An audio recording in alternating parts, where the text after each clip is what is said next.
Welcome to the Church of Mabus radio show. It's Friday night, 7:07 p.m. Central. You're listening to United Public Radio, 107.7 FM, New Orleans.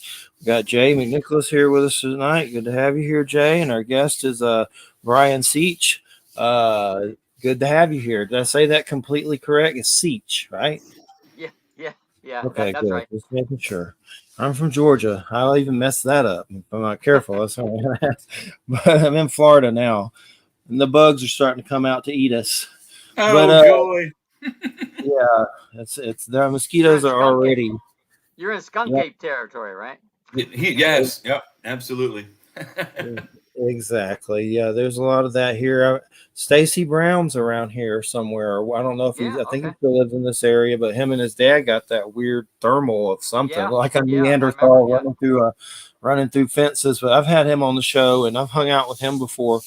But that's the area here. So there's some Okay. stuff here. I've also heard some rumors. I forget who the guy is right now, but that there's some ranches around here in the Panhandle that they have some stuff going on that they can't talk about and stuff like that. I've heard Oh. that from Stacy and several people, like some maybe Skinwalker Ranch kind of stuff, but I Okay. haven't found the locations yet.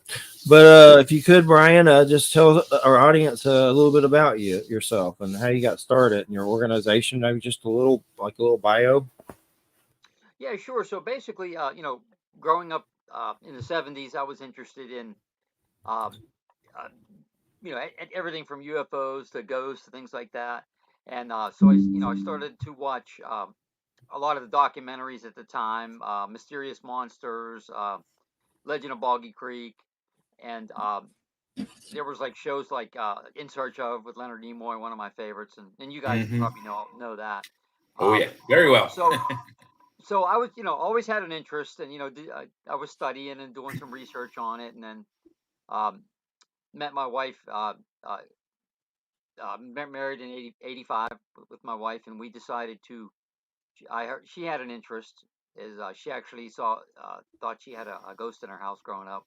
So we were both interested. So we have actually two research groups now. One is called Q Center for Unexplained Events, and my wife and I started that in '86, and that was to be basically a clearinghouse for all unexplained phenomena. So we have two sons, and as they were growing up, we didn't really get to do much field work because they were growing up. We were taking care of them, but in 2000 or '99, we joined the PA Bigfoot Society, and we formed our own group, also like in '86. And 2012, we have our new group, which is the Center for Cryptozoological Studies. And we took we felt we weren't getting the cryptid reports under Q, because Q is just kind of, it's very bland. It's very all encompassing. So that's why we brought Center for Cryptozoological Studies.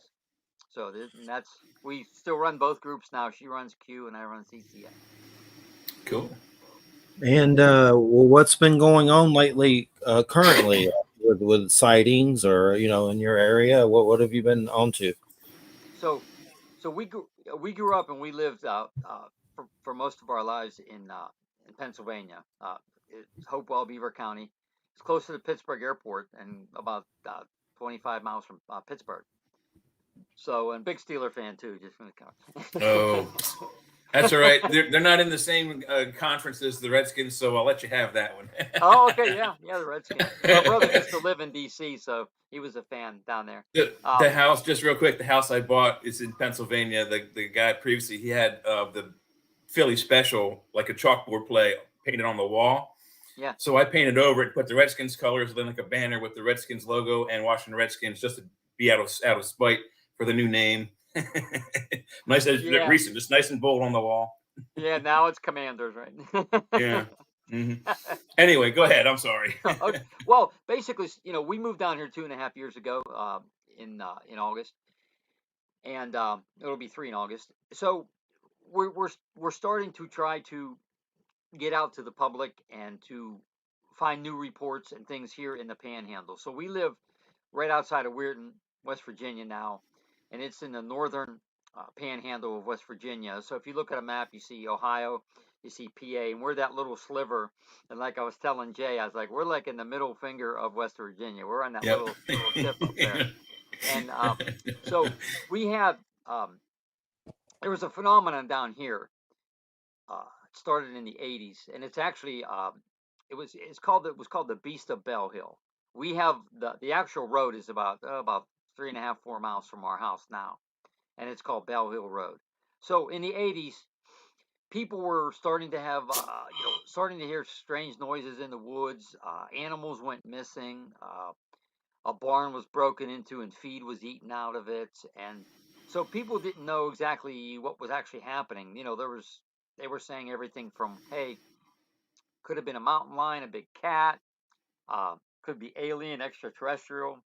Yeah, And cats don't usually like going for grains, though, right? yeah. Well, there was Usually. one instance where apparently there was a deer found that was half tore apart and it was up in a tree. So, and that's what big cats like a mountain lion would do. So that's Mm-hmm. probably why how it got like that. And there has been Black Panthers. We're finding out Black Panther sightings here in our area. So that's another thing. But so another thing that was brought up was Bigfoot. So just kind of make a long story short, there I was able to connect with an eyewitness who actually saw a Bigfoot, and he claims that this is what the the Bell Hill Beast was. So basically, the short story is him and his friends. This was in the 80s, early 80s. Were building this little like a cabin, like so they finished it up and they left for the night. And the next morning they all came back and everything was tore up. Like something actually went in there, just tore everything up. So they went up to the top of the hill, and when they get to the top of the hill, there's this tree swaying back and forth. And so they got up to it, and it looked like there was something like behind it, and it put its head out, and it actually stepped out. And he says this thing looked what you would say what a Bigfoot looked like. So it actually started to actually run towards him and his friends. They ran down to the bottom of the hill into the house, and the one of the relatives was there, and they were screaming, "Hey, there's something was chasing us." So he gets his gun and he goes up. He doesn't find anything, right? But so we thought that we were pretty happy about that, as we actually had somebody who actually had an experience and saw what they believe was a Bigfoot. So was that the Bell Hill Beast, or was there other things also happening at the time? So although it's an older case, we did bring it. We brought it out more. I don't know if you guys are probably familiar with Small Town Monsters. I've Do you worked know with them. Yes. They've been on the show. Yes. I'm unfamiliar. Okay, so they did two series called Sasquatch Unearthed, and I was lucky to be in the PA episode about the Chestnut Ridge, and my wife and I were in the other episode about Mountain State Monsters. And that interview with that eyewitness is on the Mountain State Monsters. So if you guys ever turn to it, you'll see the I actual. think I think I can get it on the Roku upstairs on the Yeah, TV. I Did you think say, that Jay? episode Yeah. is called Season of the Sasquatch. That particular episode. So we were Yeah. happy, since we did that. We're bringing more. How do you say it? More recognition to like the Panhandle in general. I know we're sponsoring a conference here coming up in May, first time ever in Brooke County, which is the county right below us. So we have had down here. We did get someone who talked about I can kind of show you some of these as we Sure. go. Um, this was a winged entity sighting, and this one was in Tomlinson Run State Park. And I'm going to try to put it up here the best that you can. I Yeah. can. They were they were doing pretty good earlier. Let me know if it looks good. Can you guys see that? Maybe bring it back a Up, little. up, up, up, up. Up. Oh, okay. Oh, There okay. we go. There we go. There we go. And this was one of the sightings here in 2014 in Tomlinson Run State Park. This was of a winged creature that flew over the eyewitness's car, and she said it was big. She said it engulfed the whole car basically, and it flew real low, then it flew back up. So the Tomlinson Run itself, we've been studying that. We're hiking it. There's allegedly been Bigfoot activity there. My friend Fred Saluga, one of his former members, actually took a small print and I don't have a picture that's not accessible right now, but of what could be a juvenile Sasquatch. It's a smaller print. Um, People have said they felt strange things on the trail. They've heard screams. Now this is over a long period of time, like nothing that's like happening like constant. So All the time. yeah, this is one of the things that we one of our kind of our pet projects down here is to research that park and any other sightings uh, that are happening now. And it's taken a while. It's taken, the first year we were here, we couldn't do much. We moved. We were still moving in. We got sick, and now we're more settled now. And um, like I said, we have that conference coming up here in May, so we hope to be getting more reports and things like that. So. I think Mark was saying something about Stan Gordon Bigfoot sightings. Does that ring a bell? He was telling me some things, something about Stan Gordon having Bigfoot sightings or something. Oh yeah. Stan has been researching all of this since the '70s, so he gets sightings all the time. Now he's more well known and he's more out there like than we are. So, but now we're in West Virginia, so we'll take some PA sightings because we're 7 miles from the Beaver County border where we grew up. So we're pretty close to where we used to live. Yeah, We're you're only about, perfectly nested in like a 4-state area. I mean, you're close to northern Maryland, northwestern Maryland as well. So Western Maryland. Yeah, we've never done anything in Maryland yet. yeah, Maryland's not that spooky, unfortunately. I mean, there's a few things. Like Baltimore has some spooky stuff, and some of the older, bigger cities. But I don't think most of the western panhandle of Maryland is like rural, like ski country. There's nothing going on there but skiing and breeding. Yeah, there was a gentleman, Bob Chance. He did a lot of research down there in Maryland on Bigfoot. I have not like contacted or heard or anything from Bob for years, so I don't know, if he's still doing it or he's an older gentleman. He's older than I am even. So, but oh well, maybe he's retired. I don't know. I haven't heard of the man, but yeah, I'm fairly convinced that my encounter was in a very rural encounter. I mean, it was there's trees and woods, and it was a neighborhood and houses like your normal suburb, but half a mile one way and a mile up this way, it's warehouses and manufacturing and McDonald's and like shopping centers, in a place you wouldn't expect to see a Sasquatch type of creature. And I'm fairly convinced. I know there's 2 ways we can find them. The third way I really hope doesn't happen, but it's probably the one that's going to happen, is some hunter's going to get lucky and shoot one, or unlucky and shoot one, however you want to look at it. And then if he's able to bring the body in, he'll make a lot of money, but he'll be chastised for killing the thing. But brings it to science. The other 2 ways is you have to know their patterns. And I'm convinced that they're using caverns to go underneath all the way from Maine to probably as low as like lower Georgia, as they can stay underground. But there's places where they got to come up, where the caverns end, and they may not all match up, but they got to come up above ground to make passes to the next cavern to stay hidden from us, because they do actively avoid contact with us, most of them anyway. So if you put teams in on like 4 teams that stay in these 4 places throughout 4 seasons, you're going to find them, because they're going to start where they have their food and they're going to follow their food, whether it's summer going to winter and winter going to summer. Either way, you put people in these places where they have to come above ground, you're going to find them. But you got to stay there. You got to smell like the land. You got to stink. You cannot eat human food. You can't go to McDonald's because they'll smell you. You got to smell like them, and they smell like a dung heap. It's disgusting. Now that's if Jeffrey was even mentioning this. If they are indeed total flesh and blood animals, if there is not a possible paranormal aspect to them. Now at our organizations, being a quote unquote cryptozoologist, you're looking for a flesh and blood type specimen, okay? But I always say that there's a missing piece to the Bigfoot puzzle, because something that big to totally stay, and not leave that much verifiable evidence. Okay. Well, that's not that hard to believe. There's Matt Moneymaker's show did a whole episode on why we don't find the bodies of large creatures. And so they found the deer that was like recently hit on the road and was dead. So they took the carcass and they put it in someone's backyard. And I want to say that the terrain looked like New England, but I don't know. It didn't give you the location where they were or what the season was. But I'm thinking they were in New England, either late summer, early fall, and they staked this deer out, 200, 300 pound, female white-tailed deer, full adult. How long do you think it would take to decompose? I think I did see that episode. It was like about 7 days. Yeah, it was 7 days.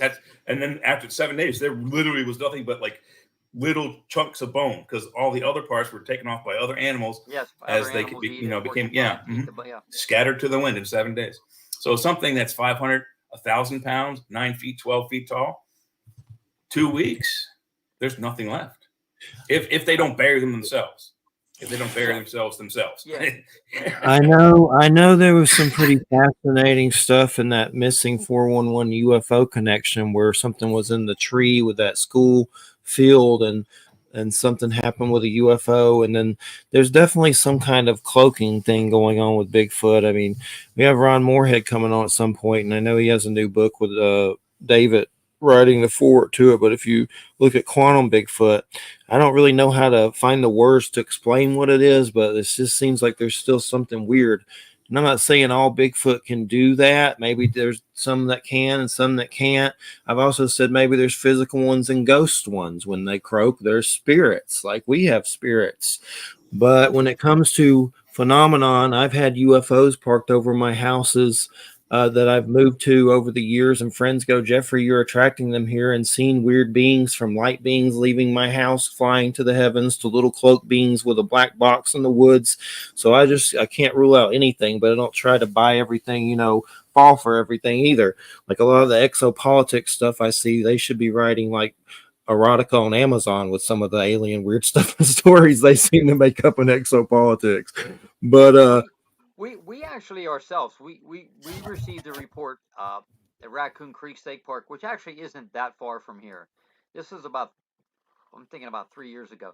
This gentleman was fishing in like the upper back lake, and there was a creek down below, and he said he heard some noise. That he caught a flash of something, and he looked and he said, I'm looking and I'm seeing this kind of this outline of this figure look ape-like-ish, and he says the closest thing I could put it towards, because you remember the movie Predator? I said, yeah. So he said it was almost like a shimmering, you could see the leaves through it, but it was an outline, and it was by the creek, and it just seemed like just to walk up into the woods, and we just call them like the shimmering predator type entity. And when you talked about the one about the UFOs and stuff like that. Well, someone who's in MUFON, and I forget his last name right now, which is Mutual UFO Network, might have been Bruce Maccabee. His wife actually was hunting by a school. That's it. And if you can find it, it's called Missing 411 Hunters, I think. There's a picture in there that she took, and it's a weird picture. It's kind of like, it's distorted, but it almost looks like a form. So there are sightings that we call them shimmering predator type entities, is what we call them, and that's the only one that we've received. But several other people that I know researching, they have had one or two of them. So again, could they do that? Could they, or are there just different kinds? They're not big. Maybe they're not even Bigfoot. Maybe they're an alien type species or an interdimensional that could be, and let me put it in air quotes, right, seemingly look invisible. Okay, so again, I just think there's a lot of different stuff out there, but as our organization, we're looking for a flesh and blood type entity. But man, there's questions for me. There's no absolutes. That's the thing. But what's the small town monsters documentary with the the UFO and the white Bigfoots, and they shoot at them, and I don't think it does anything to them. And the military comes out. I forget the name of it, but it's like a crazy story where there's like a monument and the military came out and all this crazy stuff. I could look it up now, but I'm too lazy. But there's some crazy story like that with small town monsters. I own that one. Ridge, or I'd have to look it up. But Well, I know that there's would probably be the Chestnut Ridge, and that's where we did a lot of our early work. My wife and I, Terry, we both do all this together. When we were in the PA Bigfoot Society, we spent a lot of time on the ridge. Now I don't go there anymore. I haven't been there for years. But if you watch that Sasquatch Unearth the Ridge, there's a bunch of things in there about the ridge, and it's really I'll have to check that out for sure. Yeah. They've done some good werewolf stuff. Those I've seen the Skinwalker and werewolf stuff. That stuff gets really creepy. Yeah, for if sure. You watched, it's called Werewolves Unearthed. There was one episode on there. Did you see that one yet? I haven't seen that. I saw the documentaries that are just like the standalone ones. Yeah. I haven't seen Unearthed yet. Werewolves Unearthed, and they interviewed me in it. You don't see I was actually interviewed in my vehicle at lunch. So I talk a little bit about some of the Shenango Valley werewolf stuff. So I know there was one where there was a guy that was anonymous, and he said he peed himself seeing a dog man or something. I don't know who that was, but they had him all blacked out. They do a good job with those. I enjoy them. I have a bunch of them, but I haven't been able to keep up with them except on Tubi because of financial crap lately. But I enjoy them. I've interviewed Seth and a few of other people. Who's the guy that did the one? God, I'm having trouble. He just put out a book with them. Bruce Hallenbach, he was on, and he had a book. I forget what it was. Something about a blob where they saw one person saw the Virgin Mary, another saw a blob. It's one of the small town monsters books. He was on not too long ago. What were you going to say, Jay? Something? I was just looking at the bibliotech. There's a really good online resource. Like I think it's in Peru. But he's got descriptions of an alien. And I want to say it's almost like Yowie, like the Australian word for Bigfoot. But it's more like Chewbacca. So it's a creature that looks like Bigfoot / Chewbacca, but uses technology. So it wouldn't be above and beyond their ability to have a cloaking device, personal device that, like you say there. And I've heard stories about that as well. That people have seen them like enter a shimmering portal and disappear, and the portal closes behind them, which could be a cloaked spaceship.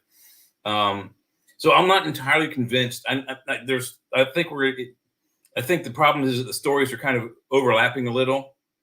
When I was looking at these documentaries, I did the same thing you did when I was in the 70s, 80s. Mm-hmm. I watched as many documentaries as I could, and I've forgotten however many I've seen. Some of them I go, oh, I've never seen this. And I start turning on, I'm like, oh, wait, I remember this. It's been so long I had forgotten about it. Yep. But I think those two different species, there's one that's an actual technology-bearing alien. It looks like Bigfoot that comes here to visit, and we're mistaking him for the actual Bigfoot that's here. Perhaps they're related. I don't know. Maybe it's like they have a colony here. I don't know what the story is. But the funny thing is that a lot of people will put faith in a book called the Bible. And I don't mean to crash anyone's party, but they also are quick to not believe these other stories of these actual flesh and blood beings that people have seen up close and personal. Mm-hmm. I've seen one, and it's so close. I know what it is. I don't have to research. I mean, I don't know what it is, but I know what it looks like. I know what it smells like. I know what it sounds like. And when I hear the actual sounds, like on Matt Moneymaker Show, when they're lucky enough to catch an actual simian bark, it'll make the hairs on the back of your neck stand up straight. If it doesn't do that, it's recorded, or it's fake, or it's a dog. So we have to break out the truths from all. There's three stories going on there. You got a crypto, you got an alien, and you got UFOs. And I don't know what year it was, 83, 84. The guy that played BJ Honeycutt, he did a TV show about UFOs and aliens, and they took a map. Yeah. They took a map with overlays with pinpoint of where Bigfoot sightings were across the U.S. Then they showed a map with pinpoint marks of where UFOs had been sighted in like the same time span 10-year, 20-year, 30-year span or whatever it was. And then they put the two overlaid, and what do you think happened? Yeah, it's almost the same thing. It all lined up. Yeah. Almost all of it lined up. Mm-hmm. So there's something deeper than just a crypto there. Yeah. Yeah. And I think for some people they get uncomfortable because a lot of people they want either black or white, and with a lot of these phenomena, I call it the gray. Unfortunately, yeah. It's not that, it's gray. Yeah. Yeah. It's What was the Dogman story? I know you brought up a picture of that. What was the situation with that? I have a big interest.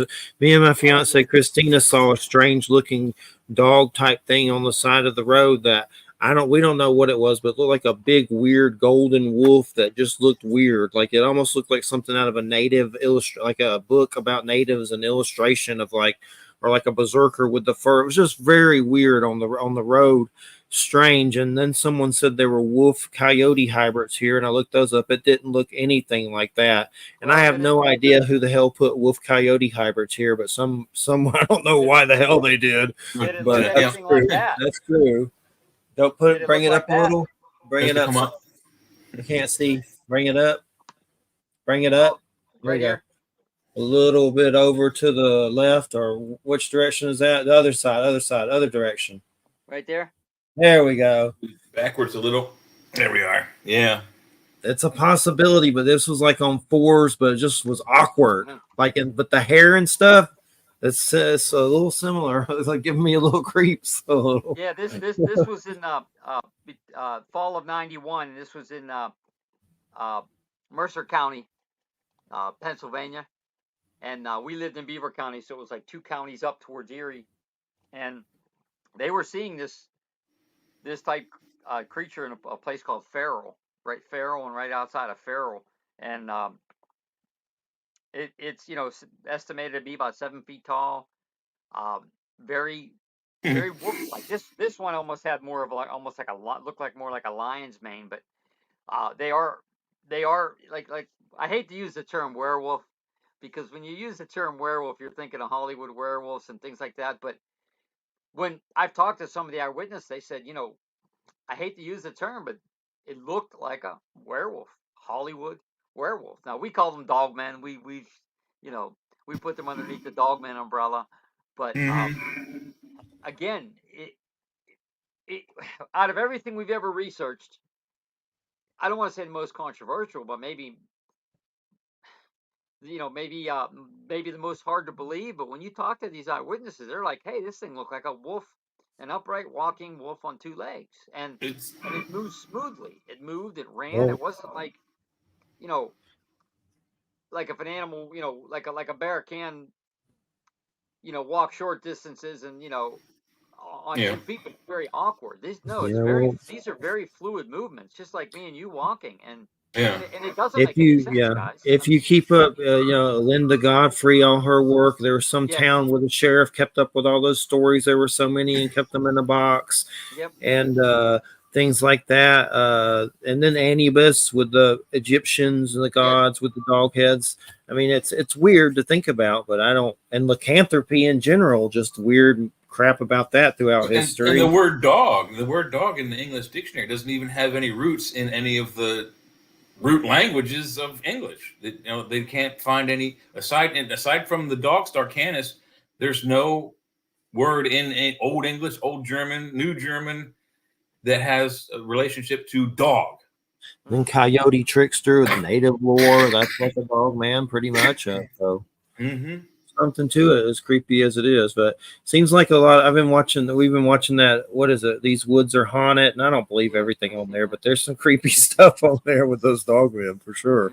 They don't seem nice, and they seem like they might eat you. Definitely some creepy stories with those. But I don't know if you've kept up with the Skinwalker Ranch stuff. My favorite show. I love that show. That's the craziest show I've ever seen on TV about this stuff. It's crazy for the phenomenon, but what's crazier is just the government spooks in it. That's what makes it even crazier. Yeah. And then they had the Beyond Skinwalker Ranch and brought Bledsoe on with former CIA analysts as paranormal and Colonel, John Alexander. And that's when it, I think I've had phenomenon like that happen with light kind of stuff and asked it to move and it would and stuff. And I know there's that book UFO of God that's like in the Christian section with 5 stars and everybody's like, now I'm doing this, but there's creepy stuff about it. Like just with all the government involved, you can't keep your eyes peeled off of it. A lot of people don't even realize how crazy that show is. I don't think they don't watch it, but it really is crazy as hell. Like the last season was an alien base under there or something weird. Mm-hmm. Yeah, I think with that show now, again, you're always a little cautioned with any of the shows that are on TV. Yeah. Okay. But it's especially with Skinwalker, they seem to be trying to do repeatable scientific research, and they seem, I want to put seem, to be coming up with some good things that they can go back and do. I think, because science too, right? Science is about repeatability, right? I mean, whatever it is you wish to prove, you have to be able to test it scientifically with repeatable, acceptable results. Yes. Yeah. So I mean, they are trying, with the frequencies. One of the things we've been doing last about 4 years is experimenting with frequencies. We have our own frequency machine, and you have to mark down the data. And I think there's a lot to, if that indeed is we call it a portal area. If it is a portal area where all kind of crazy stuff can come in and out, right? I've always thought, well, if let's say if I walk in, we have about an acre here, and most of it is a big hill here. But let's say I walk out and I'm walking around. I use a tri-field meter, which I do. All of a sudden, if I get it, I'm in the middle of the woods or I'm in the middle of my yard, and all of a sudden the magnetic setting is going off crazy. Maybe that's a portal. Maybe that is, because I always think that if there is a portal, my own personal belief only is there has to be some kind of energy or something has to open to get whatever's on that other side in or out. Again, I could be totally wrong, and I'm fine with that, right? I'm wrong a lot, but I just think there may be some kind of energy involved. Certain times a thing can open up. Yeah. Very temporal, and then boom, it's gone. There's some very, very cool testable things that with ghost and paranormal detection that are unique things that aren't coincidence, because it happens so frequently to the same equipment repeatedly. So that's scientifically proven fact. You go into a spooked area or a haunted area and your camera has a full battery, you turn it on, you go, hey, let's start recording, and it dies. That's been repeated and repeated over the time people have been doing ghost investigations. But the problem with the ghost thing is that we don't have the technology to actually, if we get the technology to work, we could probably record them. That's why we can't prove anything on that. And then that kind of sucks. But there's also other technologies out there that we don't know that could also produce the same results you're getting. Like, say they had a spaceship on the ground and there's a portal, a door that opens up and you go into it. You may not necessarily be going into another dimension, but they have the cloaking device on. That's an electromagnetic field or an electromagnetic energy source. And when they open the door, you may detect a fluctuation in that device. And you're detecting the device finally, because when they close the door, the cloaking thing comes back and then it disappears from you. So that could be something too. Again, we don't know. That's kind of there's 3 stories going on. 3, that's what bothers me, is that you got the UFO thing, you got an alien thing, you got a crypto thing, and that all 3 can be interconnected, but they may not be. It just boggles the mind. It really does. It does, because we just don't know, like you said, and I've been on like other podcasts before, and I say I don't know a lot because I'm being as truthful and honest to you as I possibly can. I have no agendas. I mean, if I don't know something, I'm going to say, you know what, I don't know. Or if somebody comes up with an idea I never thought of, I'm like, hey, I never thought of that. That's a great idea. We throw the ego out the door. It's about trying to, you have to be completely unbiased, and there's a couple things we could probably, you, I, and Jeffrey could all probably agree on. Is, for one thing, with all the stories of physical interaction between actual humans and Bigfoot, from me and on the past, and even if you have some of your own personal ones, even if people haven't had our same experiences, didn't see Bigfoot as close as I did, those stories alone prove that at least we know there's a physical aspect. That's one thing. That's the easy part to figure out. Once we get Bigfoot into the light, maybe we can coax them in with Reese's Pieces candy like they did the Alien in the Steven Spielberg movie. But we gotta get that first aspect into the limelight, and the other two aspects are both highly controversial: alien and UFO, and they may also be interconnected. It may be that those aliens in that UFO are coming down who look like Bigfoots. We don't know. That's going to be harder because all the governments on the world want to know what those two guys are doing. They could care less about Bigfoot. Bigfoot is just a caveman with bow and arrow that walks under the trees. But the guy with the big laser gun, that's what they want. That's going to be the hard part to prove. Bigfoot, like I said, all we got to do is park people in those spots where they have to come up above ground to avoid us, in probably very rural, very remote places. We don't even have to actually bring one to science. Just get one on good, solid, focused in film. Boom, question solved. They seem like some freaking ninjas, buddy. So that's why I don't rule out rim walkers. I've seen them move with a clear backyard. They are wicked quick. In the trees, they move through the trees the way we move through dry land and water. We cannot move through the trees as good as they can. There's no way you'd ever catch one. So have you had any experiences that have happened to you, or going to cases or anything weird happen, or what's the closest that's come to you? Well, we've actually never seen anything, unfortunately, after all these years. Not for a lack of trying, but so probably we did have one rock thrown at us at Beaver Creek State Park, which is in Ohio, Columbiana County, Ohio. And we were walking this trail up from the place called Hambleton's Mill. And there was a hill by us, and then the trail, and then this like a pond. And there was four of us walking, my wife and I, and Dave and Carrie Rupert, and we were walking. And Carrie was last, and she saw the rock coming. Had to be from the hill, and plop right in the pond. We just saw the aftermath. The rest of us, and it was And so Dave and I ran as fast as we could. Like you had to go down the trail a little bit and then go up this hill because it was too steep. But we didn't see anything or hear anything. But we always say something or someone threw something from that hill. Could it have been a person? I mean, sure, it could have been a person. But why they would have just went up there just to that's dangerous. We were going to hoax us. I mean. You don't know because you didn't see what threw it, but it's like, why is something? And then when you hear about Bigfoot behavior, we'll throw rocks and.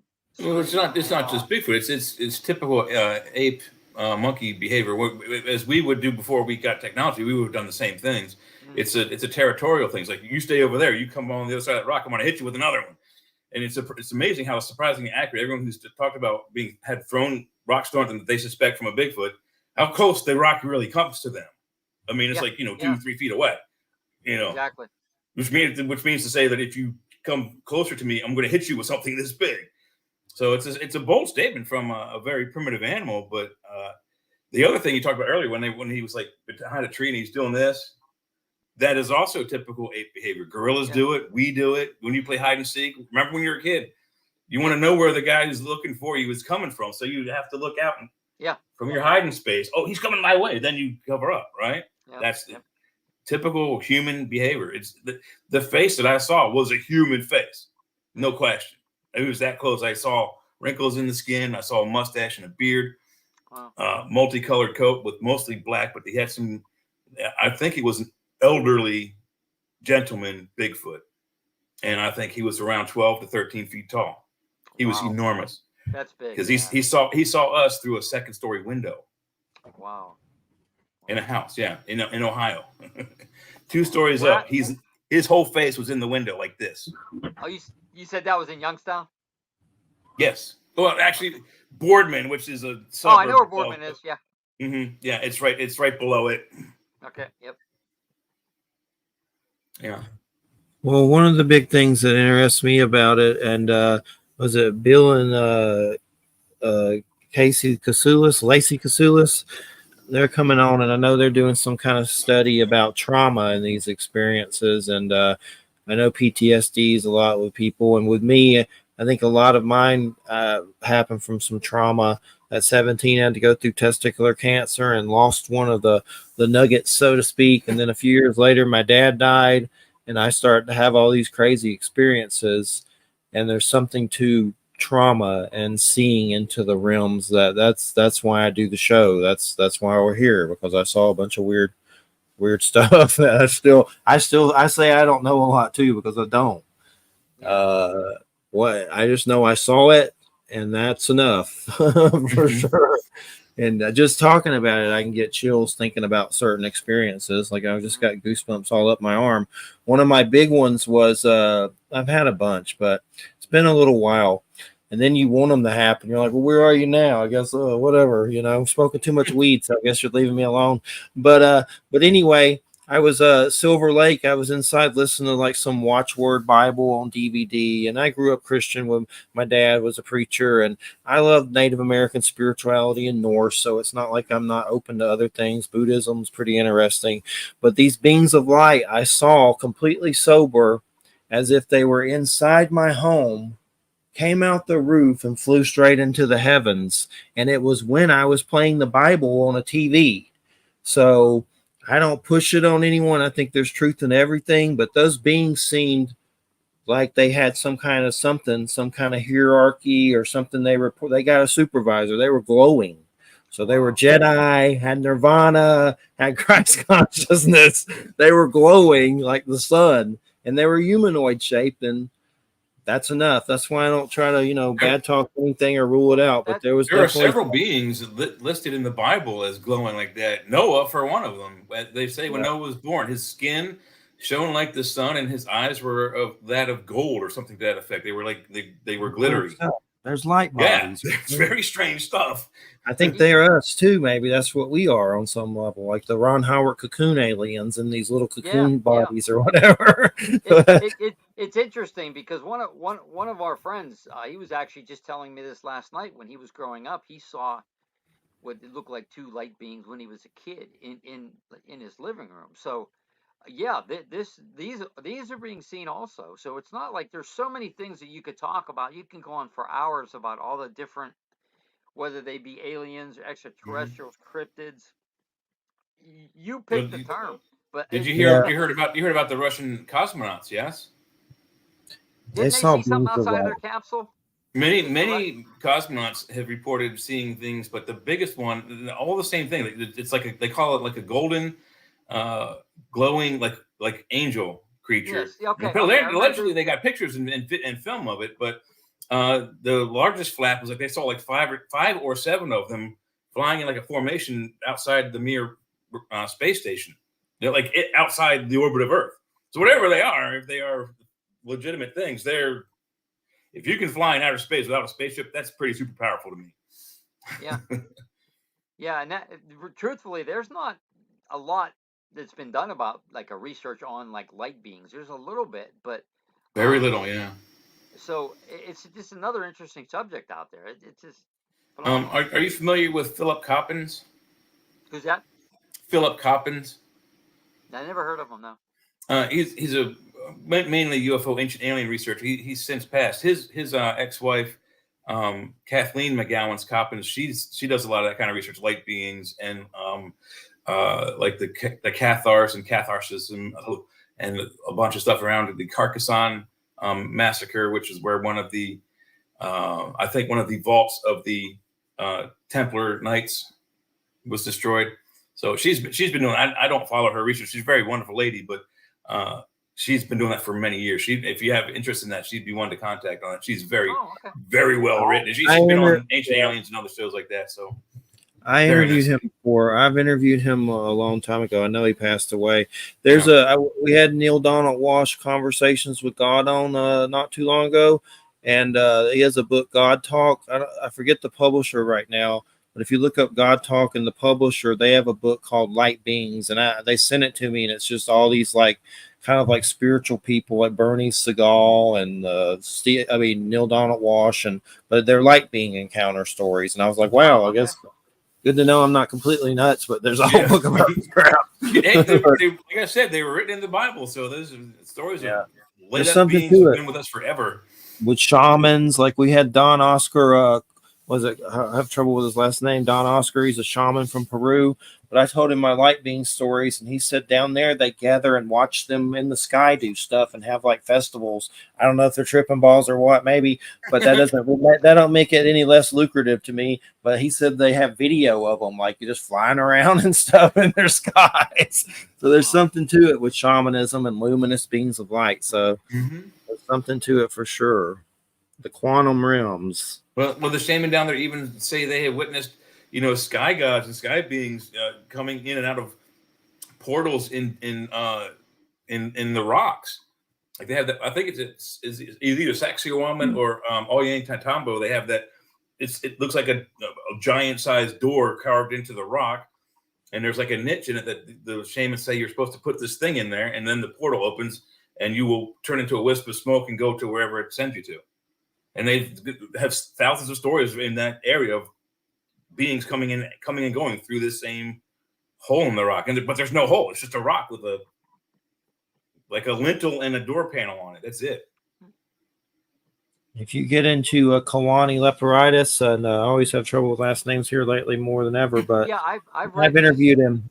That's some wild stuff, and he seems pretty sincere. Yeah, he's even claimed that they actually even come inside of his house. They've come inside of his house too, and he interesting stuff. Again, it adds another dimension. It's like,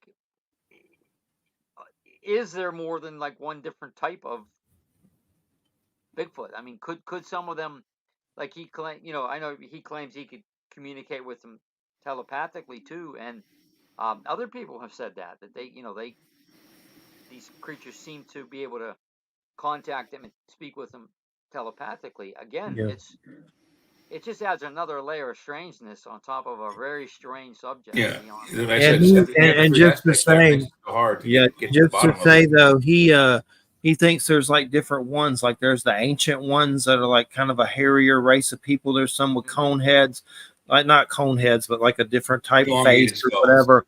Yeah, and also, if you look, there is weird Bible, like in medieval stuff of hairy people. Like there is some weird paintings I've seen that are like, what the hell? If you look at some of the early pictures of Merlin in the King Arthur legend, he's depicted as a hairy man, like a walking gorilla. Yeah. Maybe he was a Bigfoot.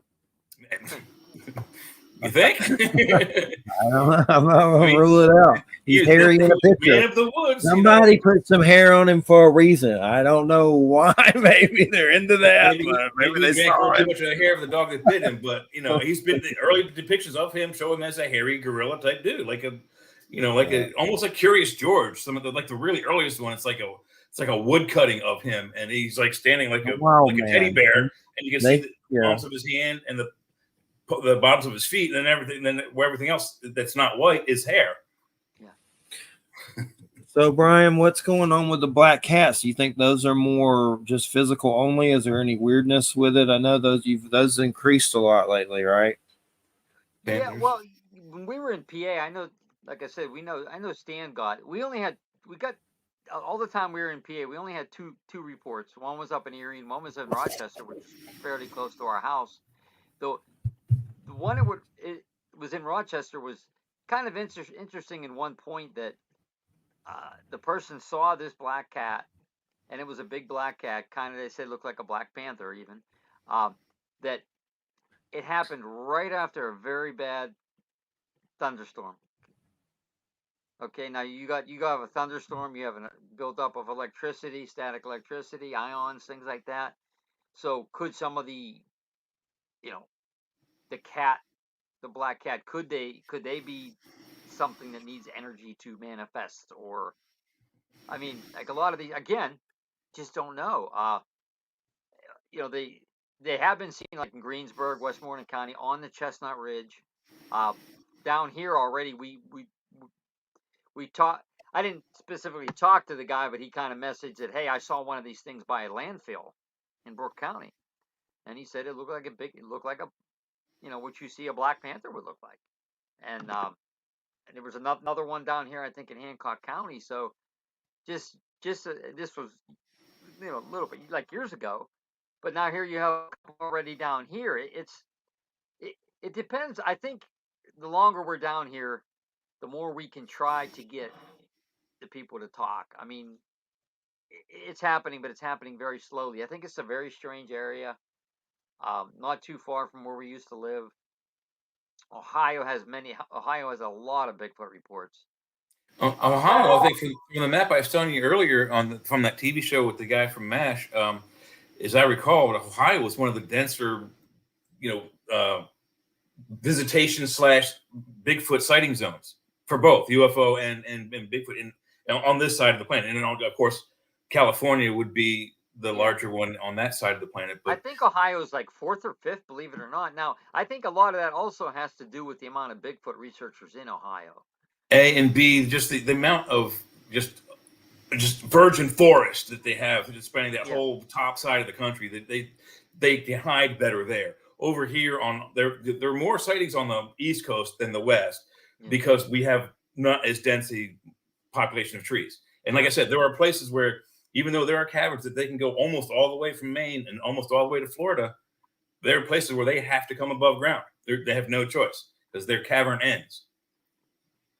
That's where you're going to find them on this side of the planet. If you want to find them in California, pack up and move to the middle of the forest and then make sure that you don't smell like a human being anymore. Yeah. So what do you want to do in the future? What's some of the future plans? Retire. Well, first you have to tire before you retire. So you got to get tired first, then retire. Well, we would like to get some, and we don't have any like books out about our research. We've written, I call them book lists. Like we go to a lot of these conferences and things like that. So we put together. I just basically took sightings for a general area, and I just put a little bit of writing into it. But it's mainly reports more than writing. But that's on the table. Is to get some books out after all these years of research. I mean, we have people saying you guys got to put book. I'm like, yeah, it's like my wife will tell you, it's hard for me to sit still, let alone write a book. But that's in the plans, and we want to do more research here in West Virginia, which is very tough. It's a very tough state. They don't call it the Mountain State for anything. Even we live in a hollow, and there's we're down at the bottom of big hills all over the place. So I just turned 59 a week ago, or actually, a week ago today. Actually, that's right. And so I have to. We're getting limited on time to do a lot of this stuff. But get some books out, get as much research down here, and then retire. So let me ask you another, just a speculative question. So let's say tomorrow someone brings Bigfoot in for scientific research, alive and well, and what have you, and we answer that aspect. Is there another crypto that you would want to research next? Once we find Bigfoot, once we find so and so, what's the crypto that's your next big interest after finding out what Bigfoot is? Well, it would probably be even like more. I don't call them Mothman. We call them winged entities, basically. And I do have some drawings of those. If you guys want to see a couple of them. Yeah. Yeah. Okay. Those creep me out, but I like it. We have Andy Colvin, Mothman photographer, coming on soon, and Bill and JC. They did the Mothman Silver Bridge book not too long ago. I've never met them. I've conversed with them. We were on a radio show together, and I do want to meet them and get their new book, the Bridging the Tragedy, I think it's called. Yeah. They're doing that trauma study too with a lot of people that has something to do with the trauma and PTSD and stuff. So here's one I'm going to show you. This one was called the Chicora Gargoyle. This was in Butler County, Pennsylvania, March 2011. reported to Dan Hagman. If you can see this here, I want to try to see if I can. Oh, You wow. see it? You see that? Almost like a Maybe I go further back. yeah. It's almost like a gray alien with wings, but that's kind of like a Yeah, beak and too. this was in 2011. And the interesting thing is, I'm going to show you this one here. We talked to this person. This was in June '93 in Allentown. Okay, it's almost the identical. Similar. It's Yeah. almost identical to what. If you see the bent back legs, now this seems to be a common theme. This particular creature, they were coming home from uh, a drive-in, and it was at night, and they're driving down this road, and this creature was on the left side of the road, and it moved to the right side of the road, and they said it was walking almost like a chicken. Okay, it had that, you know how chickens walk kind of like, you know, and there was another report, I think, down in Mexico of a night watchman seeing one of these creatures too, and they said he walked chicken-like. So it seems like some of these creatures, they're bent, their legs are bent back. Here's another one here. This one's from Allegheny County, close to Pittsburgh. Oh, It's wow. more humanoid-like, and it did have kind of like, I don't want to say spots, but the feathers seem to be, or feathers or whatever it was on it, seemed to be darker. You see the patches. And Was that it was in a in a tree? nook of a tree. That was in a nook of a tree. Okay. The dog started to bark, and the guy comes out and looks and sees this thing sitting in that nook of that tree, because you even see it in the drawing. So he runs in to get his pistol, and he runs back out, and it's gone. And he said the dog was really upset. It was looking, it was bark. It was like it was barking. So it was kind of like it saw us, and he saw it, and he was scared. We actually were able to get there like a week after. Because by the time we got the report, it was midweek and we had to work. So we got out there that next Saturday. Of course, we didn't find anything, but I found his sighting very compelling. Those things creep me out. Then you start thinking about the missing 411 stuff, and is it Bigfoot? Is it an alien taking pee? Is it a flying humanoid? Like there's some weird cases where it seemed like something somebody was picked up and dropped and broken bones. Like there's Yeah, weird yeah. cases with that missing 411 stuff that's just creepy as hell. Finding their gun in another location and Yep. just crazy. Like you don't know what it is. But what do you ever think? What do you think about some of that stuff? Do you have an opinion on it, or you think about what may be doing it? It's almost like some of these people, they're walking into something, they're just disappearing. So are they going into a portal, or are they being picked up by extraterrestrials? I mean, some people say, oh, maybe Bigfoot's involved. I don't know about the Bigfoot thing, but a lot of these, these people seem to vanish, and like some of these kids are literally just Seasoned right ahead of hunter. their, yeah, and then they go around the corner and they're gone. Is something picking them up? Are they walking through something? I don't even know if David. Crazy. Yeah, I don't know if David has even ever really kind of said his formal opinion. Now, again, there could be multiple things involved in that too. I mean, again, maybe it's another area of gray. You know what I mean? Maybe it's a lot of these different things. I know a long time ago I interviewed him in written form, and I've been had him on the show. It's been a while, but I put a question like, "Did Bigfoot doing it?" And he wouldn't let me ask it, and said that they would, these people are mourning, so you can't really bring up Bigfoot. And I get that, but he definitely seems like he's getting more paranormal with stuff. The UFO connection, that was crazy. Yeah, That that was a was good that was DVD. Yeah. Yeah. And what really creeped me out, there was a story of the guy that got abducted, and then they put him back because he had like a hysterectomy or something weird. And I had my experiences and had the testicular cancer thing. They throw me back, and if I wouldn't have had that, would they have taken me to some alien slave breeding planet forever or something? Or whatever the hell they do with you. It's like they threw that guy back. Did they say, "Oh, there's Jeffrey, well, throw him back like a dirty fish, a dirty ugly fish"?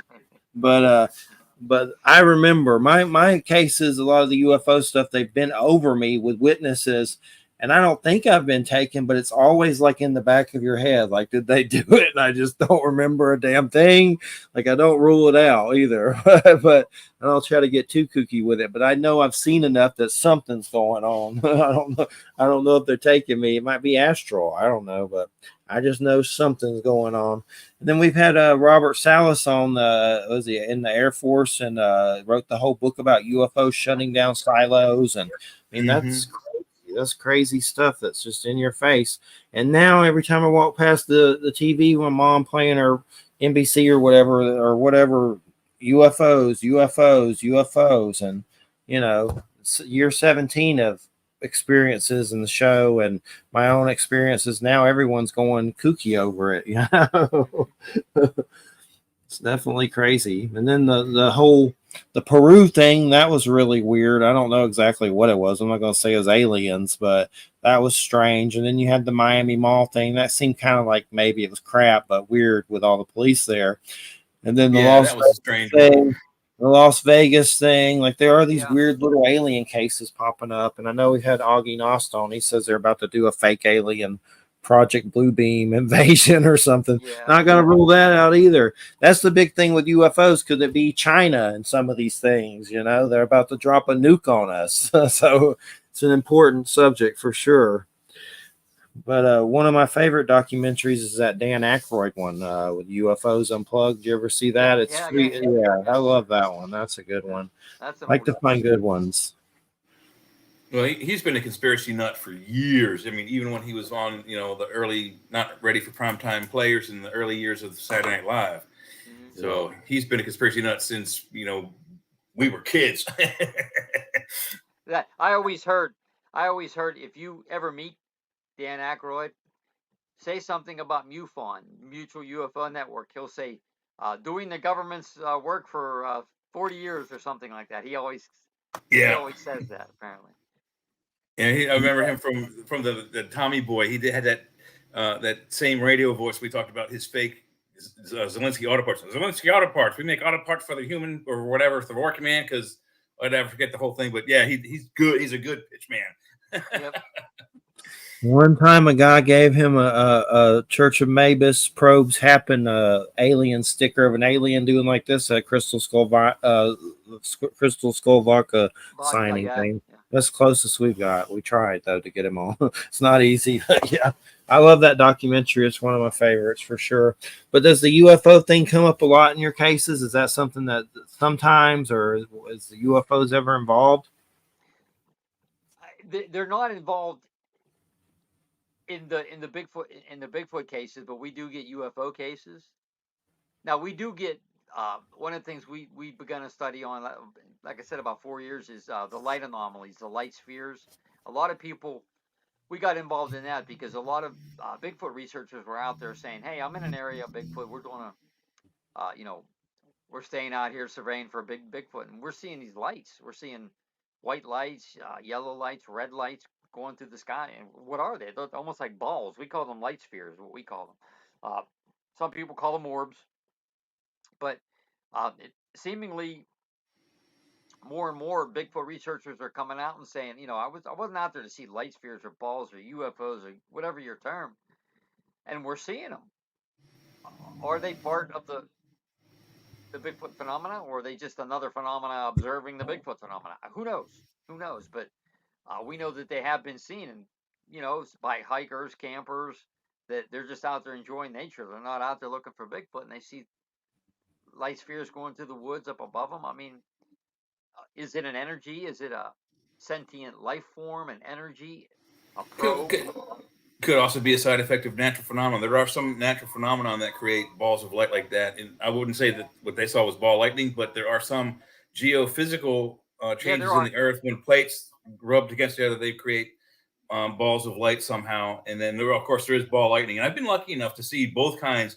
There's two kinds of actual ball lightning. There's ball lightning that forms into a ball and then just flies out and hits the ground, which I saw. Then I saw a lightning bolt hit a tree, and then it ricocheted off the tree as a ball, and it hit my car in the windshield. And I was like, ah! I mean, it scared the hell out of me. That would have been something to see. Yeah, it didn't shut the car down, thank God. All the energy went into the tree, but it was enough to scare the living. I mean, it was like torrential, like hurricane almost rainfall.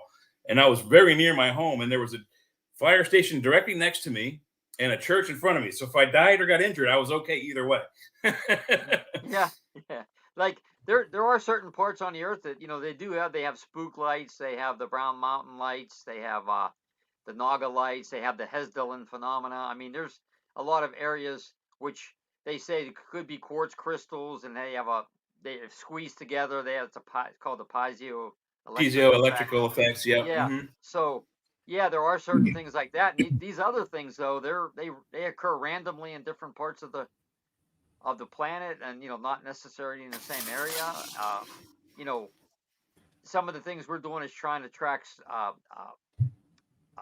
space weather, like from things from the sun, like geomagnetic storms, things like that, Yeah. to try to see if that in combination with some of the frequencies we use, can we make these appear, or if they are, say, if they are sentient, will they appear? So I mean, it's just, you don't know. I mean, there's just so many cool things out there. It's like I always say, so many cool things, so little time now. You know what I mean?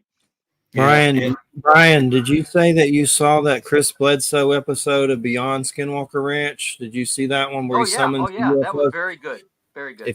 I don't know if you've looked at that book, UFO of God. I got it, but I haven't finished it. But a lot of people are claiming they're reading it and having similar things happen. So if you ever really want to experiment, that is the one by Chris Bledsoe. Right? Yeah, it's called UFO of God. It's called UFO of God. Yeah. But what's so weird is it's in the Christian section, which I don't have a problem with that, but it has 5 stars. It's just a weird book that you're surprised is in the Christian section, doing very well. And read the reviews. People are like, now I'm doing it. And I've had similar stuff happen before I even knew Chris Bledsoe was. But the creepy thing is Colonel John Alexander blurb on the back, like, you'll be like one of us, like some weird stuff. Like there's some creepy stuff to it that I don't understand. And I start thinking about John Carpenter movies, like we're all going outside to interact, and then an H.P. Lovecraft, the crafty monster comes and gets us from the heavens or something weird. But it's definitely interesting. I would be curious if you do read it. If anything happens, let me know for sure. Okay, I need to get back on it. Definitely.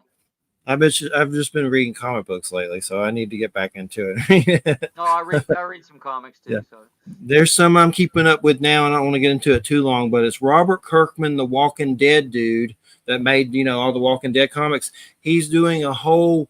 It's called the ENERGON universe, and you can find it under Robert Kirkman.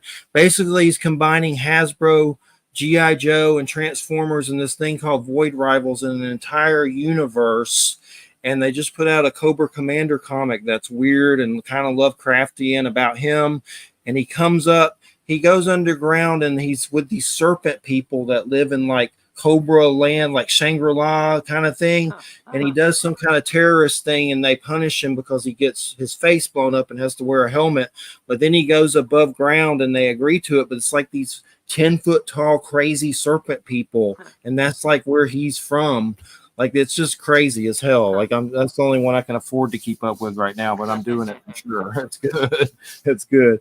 But so what are some of the things that you geek out on? I know we're talking about that some. We can get back in the paranormal, but what about some of the sci-fi stuff, and how has that influenced all this? Well, I grew up like I said, in the 70s, and I used to watch all of the 50s and 60s black and white alien invasion type things. I mean, there's tons of them, right? Yeah. I was always interested too in the like in the 50s, they would have the you pick it. It's either giant ants or giant praying mantises. The deadly menace, things like that. The giant spiders. It was always like really geeked out about that kind of stuff. And like we had said too before about Godzilla, I'm a big Godzilla geek, and anything with giant monsters in, I'm just I still drive my wife crazy. I'm like, oh, we got to see it. Kong versus Godzilla times Kong is coming out here in about 2 weeks. Got to see that. We just saw the show on Apple, the whole Monarch thing. That was decent. That. I need to see -1. You'll like it. And very good. I'm waiting for it to get on some kind of streaming. It's got to at some point. I know at some point it's coming somewhere. But what about V the series? That was one that always creeped me out. That was a trip, man. That's a weird one. I love that. I actually have like this Ken doll reptilian that's like, it's not Ken really is, but it kind of looks like that. But his face comes off. You're right. Yeah, his face comes off and he's a lizard. But those always creep me out. can't even imagine that was on TV. And I grew up with Elvira on TV, and I mean, it's just weird to even think that. I remember Night of the Living Dead and Elvira on like regular channels on TV. Mm-hmm. We didn't get about Elvira as much, but we had the same kind of things like late night scary theaters, and like I think Friday night was Kung Fu theater. There were two hokey Hong Kong kung fu movies, and then Saturday night was the two scary movies, and then Sunday night was Benny Hill in the DC area. So we had plenty of good entertainment back in the 70s and 80s. We had Chiller Theater with Bill Cardell. That's what we watched. Yeah, we had Captain 20, WDCA Channel 20 is an independent station. I think it's now a CW station, but in the 70s, 80s, it was an independent, and they had this guy on there he was Bozo the Clown, he was Captain 20, he had all these different online personalities for the station, and they did all the cartoons in the afternoon, like Spider-Man, Speed Racer, Kimba the White Lion, Ultraman, which is live action, all the old great, Japanese stuff. Yep. And then later on in the 80s, they had Thundercats, they had Silverhawks, they had the same station did the one with the Iskandar, Star Blazers. They had Star Blazers. I don't remember Star Blazers. Oh my God, it's epic! It's like a 200 episode long half-hour cartoon of the Earth has been destroyed by these Gamelon aliens, and the surface is radiated, so all the humans live underground, and they have all this new technology. And so what they do is they go underneath the bottom of the battleship Yamato and rebuild it into a spaceship with the whole bottom of the ship is like a honking giant space gun, which is powered by this honking space wave machine that can send them 100 light years at a time through space. But when they open up the gun, like one beam destroys any ship that's anywhere near it. It's a really cool cartoon. You have to check it out. Star Blazers, the Battle for Iskandar, or something like that is the first one. Yeah, check it out. You'll love it. It sounds like something I'd probably like, yeah. Oh, absolutely, 100%. There's this Japanese horror movie that me and Christina watched, and they just released it on YouTube. I put the link in the private chat and the regular chat over there if you want to click it, but they just remastered it on YouTube. It's called Sweet Home, and it's free on YouTube, and supposedly somehow Resident Evil got inspired from it. It's like the whole story's about these Japanese people going into a mansion, but I didn't know exactly what I was watching, but it was really great. It was I would say a Japanese Evil Dead. It was freaking crazy. Okay. It'll surprise you. You'll be like, what the F is this? But it's good. But there's some creepy stuff in it, but it really surprised me. It's from the 80s, but I just put it in there, and you can find it in YouTube. They remastered it and released it on this channel for free.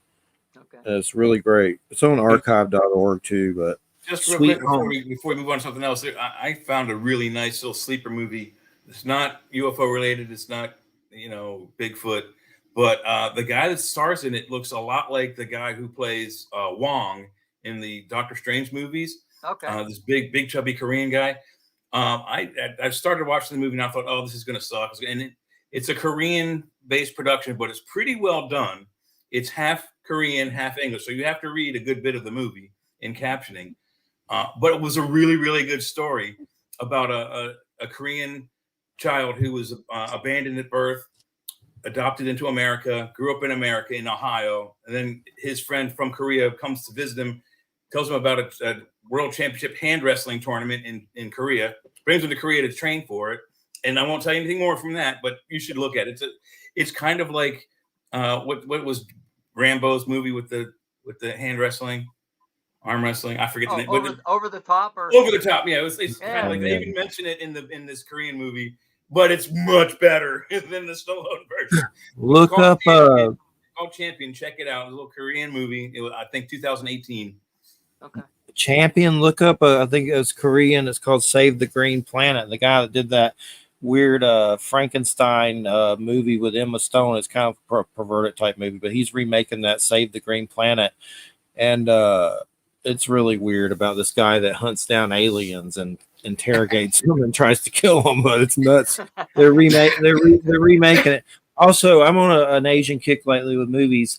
But that Shogun on Hulu is actually pretty good. It was surprising. Oh yeah, my girlfriend does not want to watch that. I was curious. I saw the original and I was like, oh, I hope this is pretty good. And I started watching, like, wait, there's talking Japanese. Yeah, It's really good. It's really good. It's no, doing yeah, well. no, It's no doing fake well and really Japanese good. accents with American actors this time. There are a Well, few. that's There like are a few Godzilla torture minus scenes. one. Yeah. Godzilla minus one. It was in Japanese, so you had to read it, and Yeah, that was the only movie that I ever went by myself. My wife didn't want to go because she didn't want to read. So yeah, I it's just a sat there. pain in the butt to read them. It's a weird feeling to sit in a movie theater by yourself, and that was the first time ever, and that was just last year. Yeah. Sometimes subtitles can be hard when you're eating and stuff. So I'm trying to eat. I gotta read this. But yeah, sometimes they can just flow though, and it works out. But yeah, that Shogun is really good. There are some death scenes in it. They're kind of harsh. But other than that, I mean, it's still good. But I like it. It's doing well. I mean, think about the time frame. We're talking the 1680s, 1690, feudal Japan. They barely have gunpowder, and then they encounter the Portuguese, then the Spanish, then the English. And what do they suspect? They thought we were barbarians. I was surprised there were so many. I was so surprised there were so many Christians there in it. Like, I know there's that movie Silence by Martin Scorsese about the Christian missionaries who go there, but I was like, what do all these Christians do? I guess I don't know that much about the history. That's why I like it. At least I'm learning and I'm watching something, you know. But yeah, there's a lot of Christian influence in it, which surprised me that they were there, and the Japanese were like letting them be there at all. But they were on a crusade. They were trying to get more recruits for the church. Yeah. I mean, think about how rich that church is. If they hadn't done that, they might not be the richest religious entity on the planet. Yeah, for sure. I hear they're doing a Killer Clowns from Outer Space series. Really? Are they? Awesome. Finally doing a TV series. I liked the movie. I did like the movie. Me too. I was so upset they never made a second one. That first one was so hokey and so funny. They're doing a TV series. Cool. One of the guys that were on the ice cream truck, not to be a downer, actually took his life not too long ago, unfortunately. But I know they're doing a series, and there's a game coming out that looks really good. That's kind of like online, and you're in the carnival, and the clowns against humans, and it looks pretty good. Video game or board game? Yeah, video game. You're doing a Killer Clowns video game. It's similar like the Friday the 13th one in Texas Chainsaw Massacre. That kind of format where you're online and they're trying to get you or whatever, turn you into cotton candy. It looks good, so I'll check it out. But so I don't know, with paranormal, it's just the world we live in. It's like Christina was just at the medicinal weed place, and they were talking about Mothman in there. It's like this stuff's hit a level. It's kind of like goth at Target now, a section. It's like there's a point where it gets getting so much, you're like, oh, I've been doing this 17 years, so you do kind of get burned out on it, and then you got to find ways to refuel. That's why I like to hear cases like you're sharing. That helps. I like to hear cases and things like that. That helps. Yeah, exactly. Like, so that was the reason. The first organization, Q, which we still have, we wanted to be able to. Okay, maybe one day we're going to do some paranormal research. Then we'll do UFOs. Then we'll do cryptids. So you don't like. There's a lot of groups out there. A lot of just Bigfoot groups. They want to do Bigfoot, and we never wanted to be just a Bigfoot group. And when we have, we put CCS out there. Our logo has like Bigfoot and Mothman and a bunch of other things on it. And we always wanted to move freely between different things, and and just research and learn about it, see what there's, what could be the same and things like that. But just to do one single thing, yeah, you would get burned out. You need, they always say variety is the spice of life, right? Yeah, but I mean, if you look at the bulk of paranormal researchers, they generally stick to one subject. Exactly. I'm interested in cryptids. I know I've stopped research on one, so I've seen him. But the only guy that I know that does everything is we just talked about him earlier, Nick Redfern. He's into everything: ghosts, goblins, shamanism. What's the Slender Man thing? He's into the Slender Man story. We interviewed him about that. We had him on the show like 6 years in a row, like every year at Halloween, and every year he had a different topic. One year was UFOs, the next year was a cryptid thing, and so it's like, dude, do you ever stop? I mean, he does it all, and he does not he's stop. got a ton of books out there too. I don't know how a ton of books. If you ever talk to him, interview him, he's always got 2 or 3 books going at the same time that he's writing for the next. He's the Terminator. He's the Terminator. He's the Terminator. He's unbelievable. He's a machine.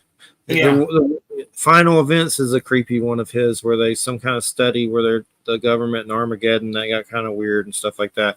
I did try to get him on recently, but he's having internet trouble and some kind of internet stuff going on bad, so he hadn't been doing interviews. So that was the last time. That was last Halloween. But so what about? I mean, you said Bogey Creek and the Leonard Nimoy. Those are great, and we grew up on those. And I've heard a lot of Bigfoot people say the Bogey Creek. We just rewatched that exists. It was pretty twisted. Yeah, I think the problem was it was recently like someone. What's that? Is it not Rhino? Maybe it's Rhino Records, the guys that do all the retro movies and TV shows. I think that they had bought a warehouse and they came across it. That's how it came back to being available. Because at some point it was no longer on print and you couldn't rent it, couldn't buy it, couldn't remaster it. YouTube didn't have it, so. Yeah, they remastered it. It scared me as a kid, I mean, it was just, wow, real monster, you know what I mean? I got a good The Dark Divide. That's a good movie that I saw about Bigfoot. It's pretty good. David Cross is in it. And it's actually kind of like a independent film. It's based on this dude that it's a true story.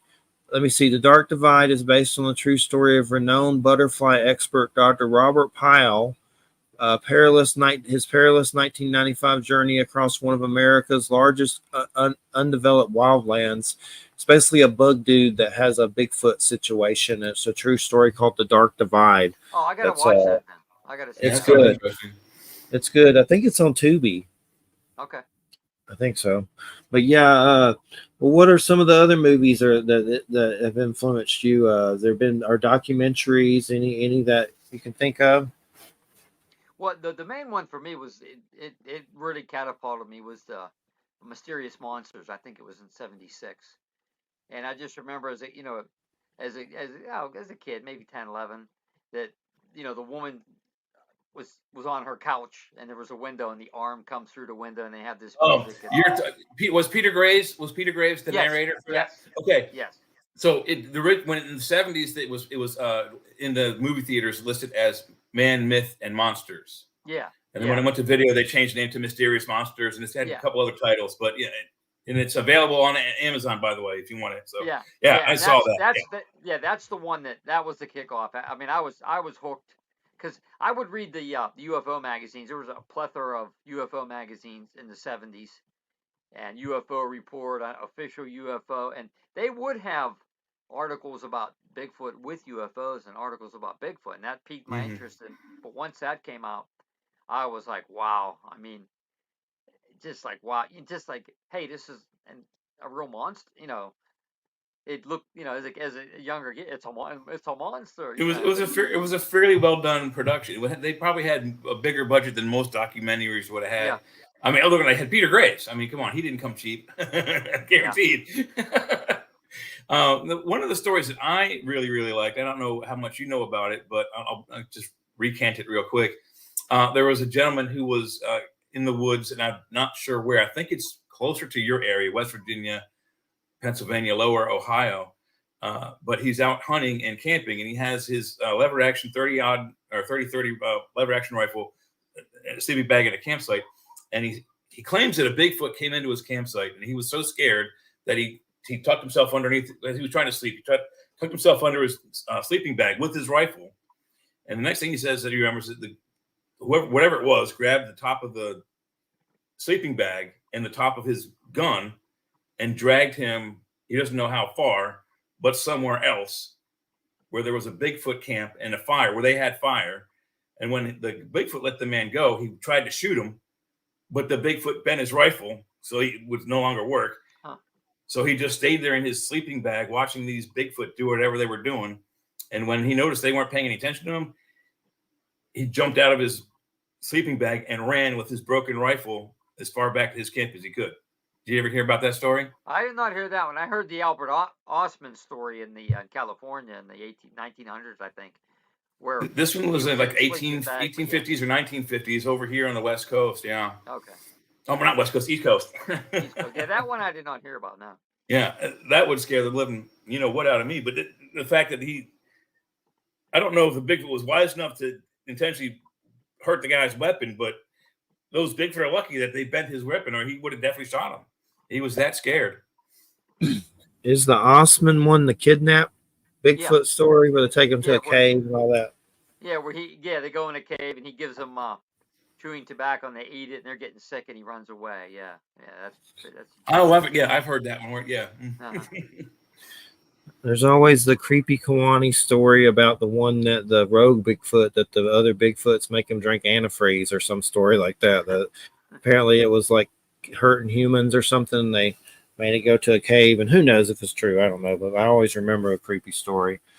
I've also heard weird. The Joe Fex guy told some weird story about a Bigfoot and a horse that I won't get into, but that's all you need to know. That was weird, not too pleasant. But Bigfoot's just fascinating. I mean, like with Jay's, the one was watching kids, and was it just because they wanted to see the innocent ones? No, I wasn't watching any kids. I was. Oh, there was kids. Okay, yeah. Or did it want to eat them? So I mean, there's so many different ways. Like I said, it was on the other side of a window. There was a window screen there, and of course, it could have come through that, no problem. But he would not have fit through the window. The creature was too large. But he was definitely. He stood on in the backyard. They had a little log cabin thing with a gabled roof, and two of the slats on both sides of it had been bowed in where he would be standing, and then the window in the room that we were all in playing, there were two support handprints where he leaned over to look in the window. Wow. and like big muddy handprints on either side of how big's a window? 4 foot wide. So at least a 4 foot wingspan. And when he noticed us, or he didn't notice us, he noticed me noticing him, noticing us. And when I was watching his face, he had a pleasant appearance. Like he was enjoying watching all of my younger nephews and cousins run around playing. When he saw me seeing him, his face went to immediate anger. He screamed at me, and I started screaming. Everyone in the room started screaming. We ran downstairs to the family room, which was directly below us, where that log cabin, you could see through the door. When we got down there, this thing jumped off of it into the sand pit. It had a sandbox next to it, jumped into the sand, and then 2 steps, he was gone. Wow. Literally 2 steps in a 3/4 acre lot. 2 steps, he was out of it. And that's the last we saw of him. And we did follow his footprints the next morning. And we lost him in the woods. When he found the creek, once he hit water, we could not find his prints again. Wow. It's simple tactics, but evasive tactics that only someone who knows they're being followed would do. To evade, if you were going through the woods hunting, you don't hide your tracks, do you? Not consciously. I know most hunters probably don't, but this thing hid its tracks on purpose. That indicates intelligence. Intelligence, exactly, yeah. Mm-hmm. Problem solving, high reasoning ability. No, one of our co-hosts, Wham, she was talking about how she thinks some of the Dogman stuff may be jinn, which is kind of interesting, spirits that you often hear of Middle East, or I guess like a genie type situation. I saw that movie 3,000 Years of Longing recently with Tilda Swinton and Elder Ibris. Did I say his name right? Probably not. Yeah, but he's in it. It's by Gregory Miller. That's not who I'm talking about. George Miller, the guy that did Mad Max and Witches of Eastwick, but it's a George. Genie story. It's pretty good. And but anyway, that some of these could be trickster phenomenon or jinn taking manifest into a form. And what's interesting, a lot of these Dogman stories on a lot of these documentaries, they are guarding graveyards, or someone will take something from there and then the thing will follow them home and they'll see it, and then they'll have to bring that thing back to get it to go away. So that could be I'm not saying it's jinn, I don't know, but that seems kind of jinnish. Like it's something they would do. But definitely the actual description of jinn in the Arabic stories is that they're made of smoke and fire. Yeah. So they're like an intangible thing. Shapeshifters. They could but again, you said they might be able to actually take another form. Who knows? But their true form is like smoke and fire, whatever that means. You read a lot of the coyote trickster native lore. That stuff's pretty weird and vulgar. Just to think that there's like a real coyote dude maybe sitting around out there like a man. Those are pretty wild. John Keel talked about like the ultra terrestrials. Like an ancient form of being on the earth, and it, maybe me and you are walking in the woods, you see a dog man, I see a Bigfoot, or maybe it can influence what you're seeing or take on the form that that you're maybe unconsciously thinking about. So maybe we talked about a fictional creature like that on another show earlier this week. In Star Trek, there was the episode of the Man Trap with the salt eating creature. And the creature was, by its natural form, was hideous, but it sent out a certain pheromone that it was a female creature, so it sent out a pheromone that other male creatures would look at it and see their most desired beautiful woman. So Captain Kirk sees one creature, the younger ensign sees a completely different woman, and then the guy who's married to it sees her as the way he married her. Yes. So it's the same creature, 3 different views. Yep.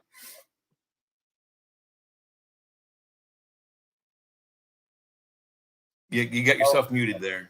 Yeah, I was trying to look up that book by Bruce Hallenbach. There's a Small Town Monsters book, and Bruce has been on about it. The Kinderfeld blob, and then there's some kind of the Kinderfeld creature, the Kinderhook creature. That's what I'm talking about. Oh, okay. I've heard of that. It's called the Kinderhook creature, and supposedly there's some blob story where people see a blob, but someone else sees the Virgin Mary. And that's a Small Town Monsters book, the Kinderhook creature, if you're interested in that. I'm not even sure where that is, but I forget what state that's in. I don't remember. But it's pretty fascinating, though, that some of this phenomenon can appear to your belief system. Yeah. So that's pretty fascinating to think about, that something could be adjusting to what you think or believe and manifesting it that way. And there's definitely something to that trickster energy that taking different forms and things like that. I'm not saying all phenomenon is that. Some could be flesh and blood, some could be ghost Bigfoot, ghost cavemen, and some could be trickster energy impersonating it. So it seems like a lot of crap going on at one time. But for sure, I don't know. Is there any other cases that have come up or you want to talk about, or anything that comes to mind? Or we'll get into movies again and other stuff. I'm good either way. Well, I just right now it's like concentrating on the winged entities and still some Bigfoot things. Nothing ever like comes up, comes to mind now. Nothing that other than like the big 3 or 4 that we're doing. Yeah, probably not. I've seen some Owlman stuff. The OWL man. That's pretty weird to think about an Owlman or the Goat Man. You have Owlman. Even across history, you've had winged entity. Different cultures have different kind of winged entity deities, or so it makes you wonder. What are some of these things? Different races or interdimensional creatures, or Well, there's some speculation that we were talking about this again on another show, that there are the reptilian race of aliens that we think are on this planet and have been interacting with us, not only politically, but I wouldn't say socially, but genetically at least. And the speculation is that they have 5 or 6 different genome types, but the upper echelon, the ones that are considered nobility, the ones who are in control, these reptilians have a set of wings like dragon wings. And if you look back in art, particularly old biblical art, there are 9 foot, 13 foot, really tall winged green lizard beings interacting with humans. A lot of times they're eating the humans. If you go to see some of those Hieronymus Bosch things, but but they're there. Those images are in there since early Christian times. And who comes up with a religion and then illustrates the book with pictures of winged lizard creatures eating humans. That Saint doesn't George. that doesn't come from a primitive imagination. That comes from you saw that. Or Saint George the Dragon Slayer, Saint or George the Vlad the Dragon, another Impaler, example. Dracul, son of the dragon. I mean, there's King Arthur, the dragon. Yeah. There's reptilian energy for sure. So I don't rule it out. That's for sure. There's serpentine energy that runs across the earth. There's something to it for sure. The Naga, which is like, over, forget The exactly. half-snake people of the India, Indies. yeah. Mhm. Medusa.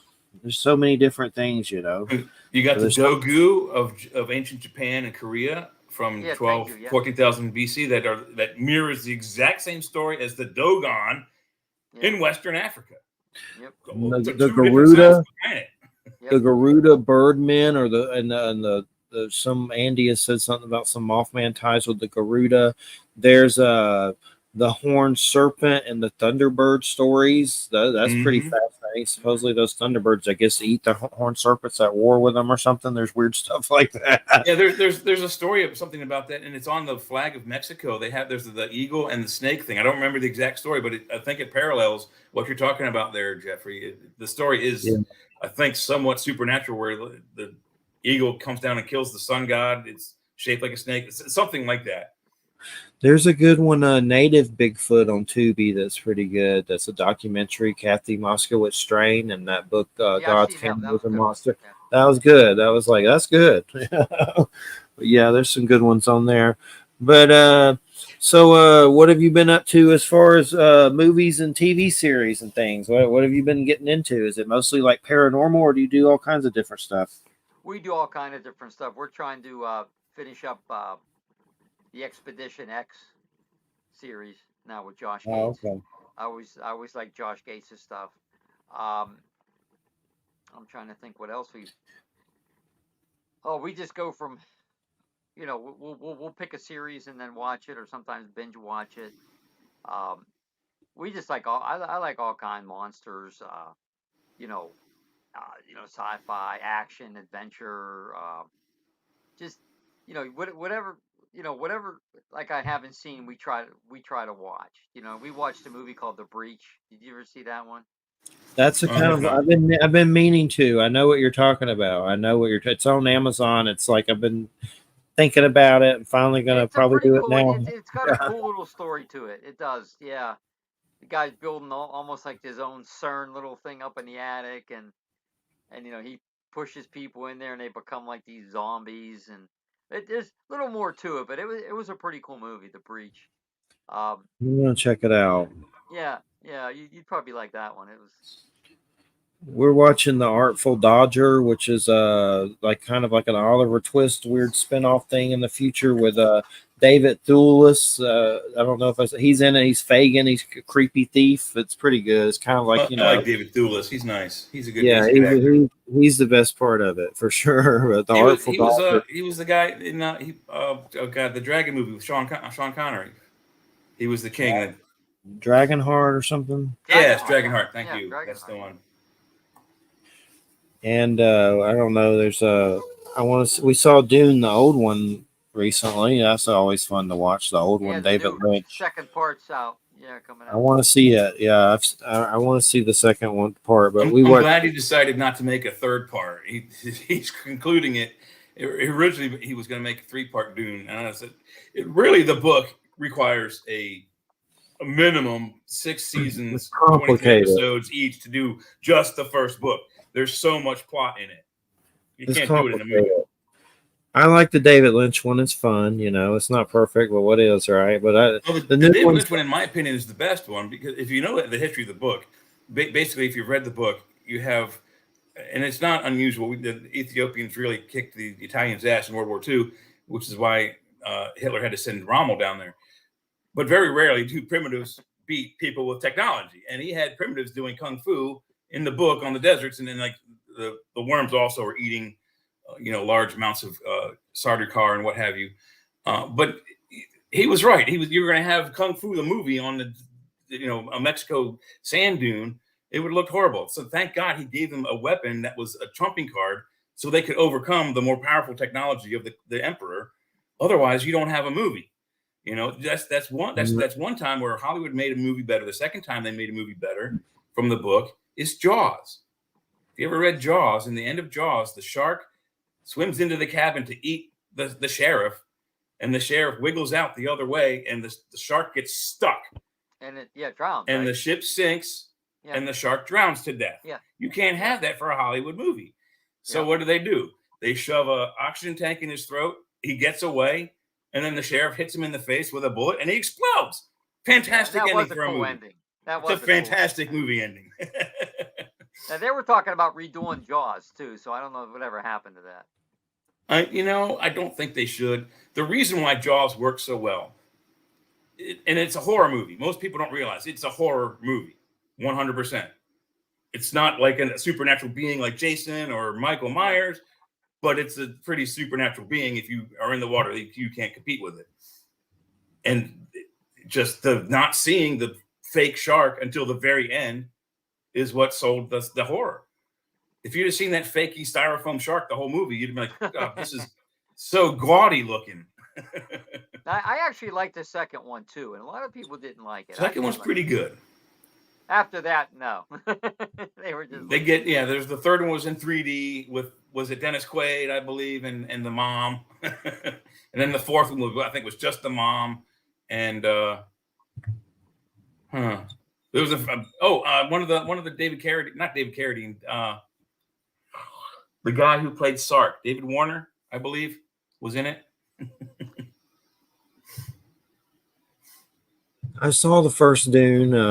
I mean, I didn't hate it, but I hear the second one's better. So they did go. He did change the book timelines around a little bit. There's a few gender swaps. Dr. Kynes is now female rather than a male. So I don't know how she can be the father of Chani. But in the book, Dr. Liet Kynes he's with the Fremen, but he's also with the Emperor, but he sides with the Fremen and not the Harkonnens, the Atreides.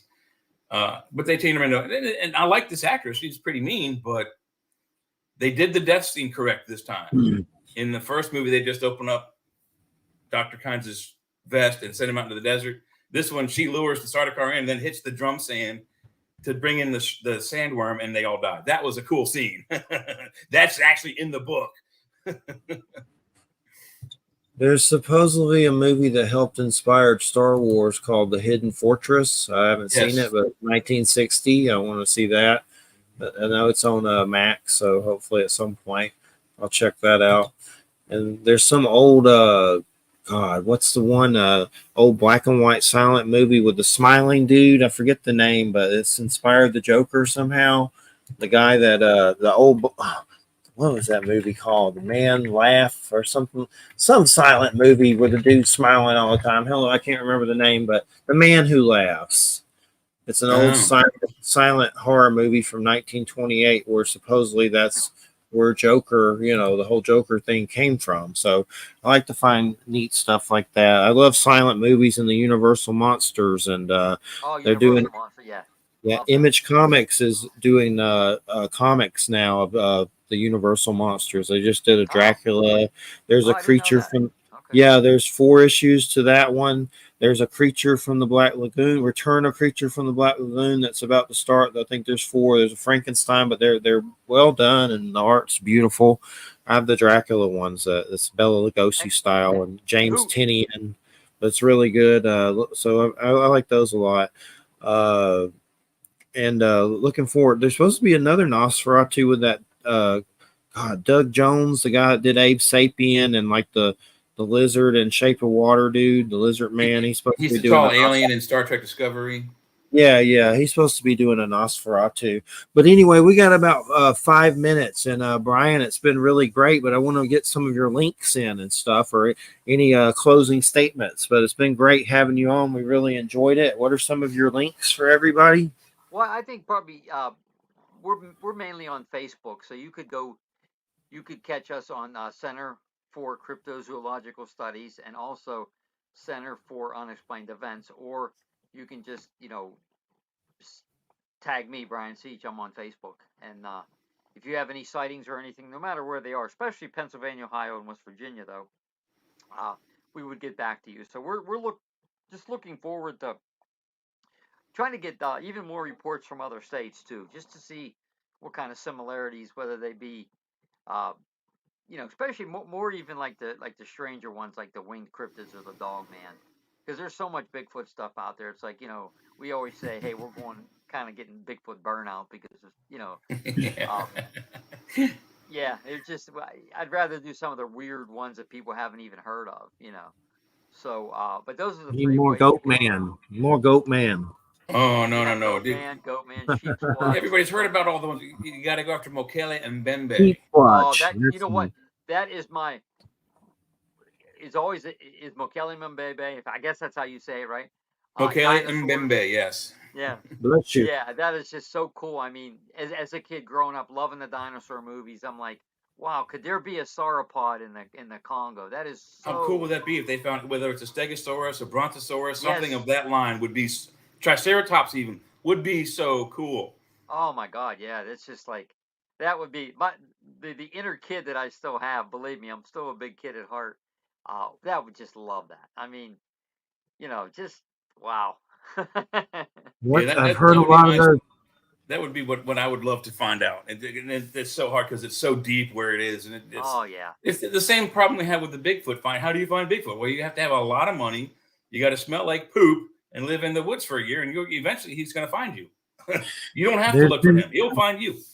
There's been some weird pterodactyl reservation Yeah. stories. I know J.C. Johnson, he passed. That sucked. Yeah. But I remember, I did a written interview on Skinwalkers with him once, and he told some, the creepy thing, what you do to become one. It's really creepy, but that was a sad loss. But some of the pterodactyl ones, those are crazy. Like I've Yeah, we heard have them over Thunderbird reservation. reports here. That's what we call. Yeah, that's I think similar. it's the same Right? creature. Have you seen the pictures, the tintypes or daguerreotypes of Civil War guys that have a pterodactyl on the ground? I was another one that growing up in the 70s, I swear I saw that picture, the lost picture that no one can find of the pterodactyl and the I think there were cowboys and it was like taped to or hammered to I've a bone. seen it, but I didn't know if that was legit. Well, I have a degree in photography. I'd have to look at the original, either negative or tintype or daguerreotype to make a determination. But there's a couple of them. They're on the internet. You can still. They're very neat looking. Make sure they're still there. One Civil War officers. I think they're Southern Confederate officers. Yeah, and then, I remember that one. Then there's one with the cowboys that you're talking about, and there's one or two others. Yeah.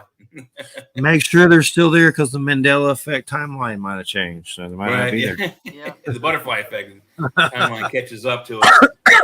But we appreciate it, Brian. Great show. Thanks so much, and thanks to Mark Eddy for getting you on. But we really enjoyed it. Thank you Mark, so much. Yeah, if he hears that, I enjoyed it, guys. Thanks a lot. I could talk this stuff thanks, all Brian. night, so I appreciate it. Too. Just put up the link so I can share it. If you guys have a link to this show, put it up so I can I'll share send it to you. I'll send it to you. Oh, Mark used to co-host with me some back in a million years ago. Oh, did he? Okay, I didn't know that. A long time ago, yeah. But we appreciate it. Thanks, everybody. You're listening to United Public Radio, 107.7 FM, New Orleans. Next week is Gordon Briggs. He's a guy that's always doing cosplay on my Facebook and comics and movies. And he's like the Lon Chaney of our age. He's going to come on. We'll talk about all that stuff. But everybody have a good week. And Dennis Carroll's the next Friday, a paranormal researcher. Everybody have a good weekend. Thanks for listening. Take care, everybody. Thanks, guys. I appreciate it.